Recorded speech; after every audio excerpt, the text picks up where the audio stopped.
introduction.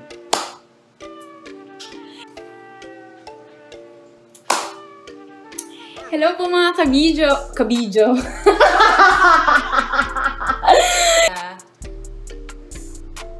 Joke. Mali ako. Hello po mga kabisyo. Welcome back to YouTube's Love Radio. YouTube. Hello po mga kabisyo. Welcome back to Love Radio's YouTube channel. At ayan, kasama niyo po ako. Ako po si DJ Robin Sienna. Ang aking ipapakita na gagawin ay sure ako dito, namimiss na ng lahat to kasi tagal-tagal na nating nasa bahay, di ba? Yung lockdown natin. And for sure ako, ang dami sa atin na nag-crave na talaga nito. At yun ay ang milk tea. Yes. Mahirap gumawa ng milk tea no, actually. Pero ngayon, ang susubukan kong gawin ay ang paggawa ng black pearls o ang kilala daw na Tapioca Pearls. Ang ipapakita ko sa inyong mga ingredients ay yung mga simple lang at yung mga makikita lang natin sa kusina natin at yun nga, kung mga mabibili natin sa mga tindahan na. So, para sa tapioca or black pearls na ito, ang gagamitin natin ay 3 ingredients lang. At ito ay ang mga sunod-sunod. So, ang 3 ingredients na ito ang kakailanganin lang natin mga kabisyo. So, we need warm water, cornstarch, muscovado, or brown sugar. So mga kabisyo, paghahalu-haluin lang po natin ang 3 ingredients na yon.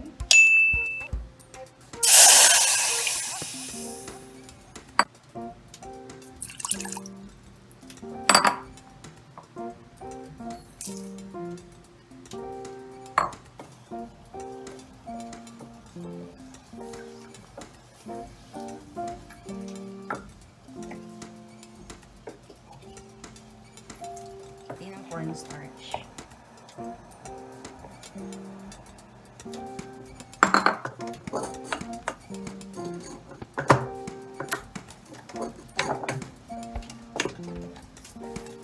Kapag nagiging makapal na siya, tsaka natin idadagdag yung natitirang cornstarch.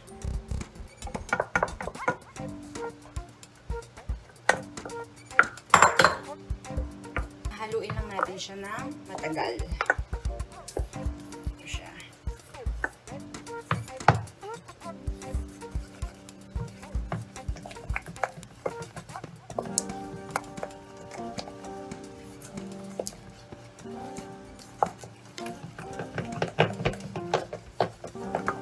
Medyo challenging lang yung paghahalo niya, pero in the right time, mamaya papakita ko kung ano dapat na magiging itsura niya. So, pwede nyo dagdagan from time to time yung cornstarch nyo. So, ngayon, dito matetest ang powers ng mga kamay natin. Mamasahin natin siya.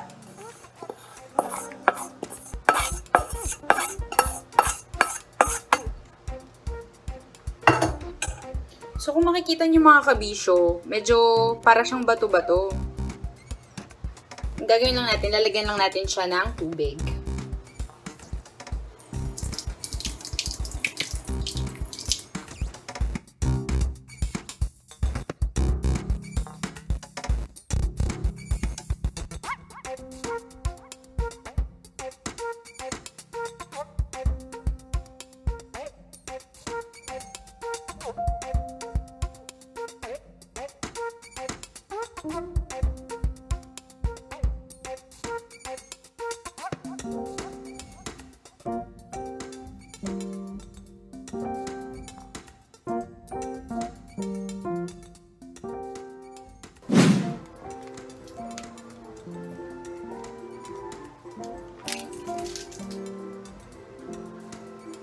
Dahil meron na tayo nito mga kabisyo, ngayon bubuo na tayo ng mga maliliit na pearls out of this.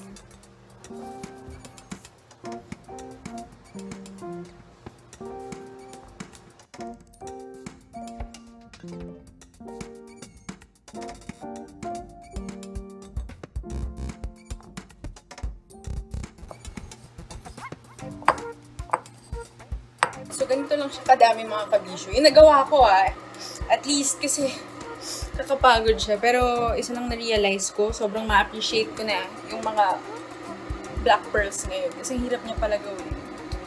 So, susunod natin na gagawin. Hindi pa yung tapos. Now, we will let these babies swim in water.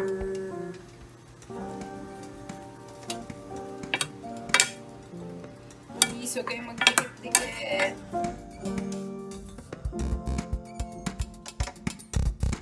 Ayan. So, hayaan muna natin for another 10 minutes ulit yung ating black pearls para mag-sit in. So, ang gagawin naman natin na next ay ang ating sugar syrup. Ayan. So, gagamit tayo ulit ng muscovado sugar.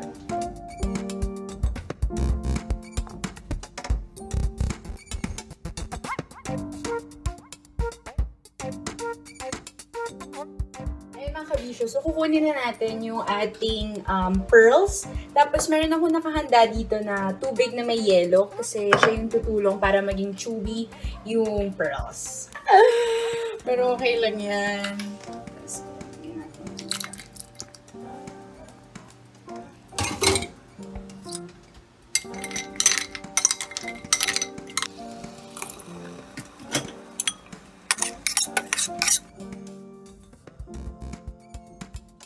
Feeling ko sinabi ko naman sa umpisa na hindi ako expert.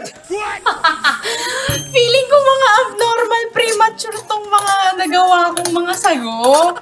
Pero ayan, so mga kabisyo, hintayin lang muna natin siya. Ang next na gagawin ko ay isa-set up na natin. So, gagawin natin mga kabisyo. Lagyan na natin siya.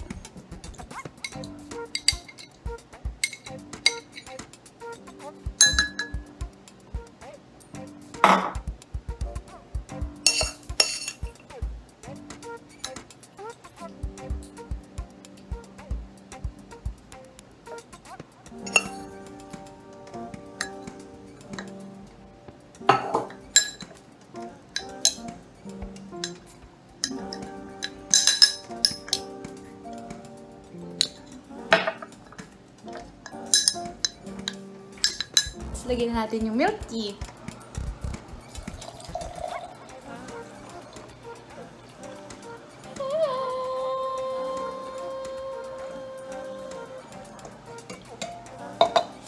Look at that!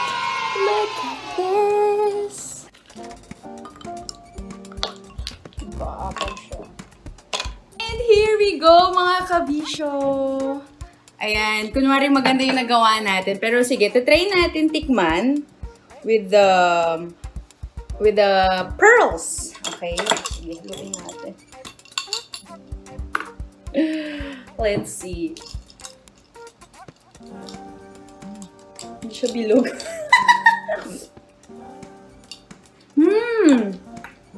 Okay siya! Pwede na! So mga kabisyo, as you can see, medyo na-satisfy naman yung cravings ko. Tapos, sobrang caring-caring lang gawin, diba? Cornstarch, muscovado, at tea itself, or kape, kung gusto nyo. Basta, cheers! Ayun o, kita mo sa baba. See you soon mga kabisyo. Again, this is DJ Robin Sienna. Dito lang kayo sa 90.7 Love Radio. GB lang, walang hate. Puro love lang. Always your number one FM radio station. Love Radio.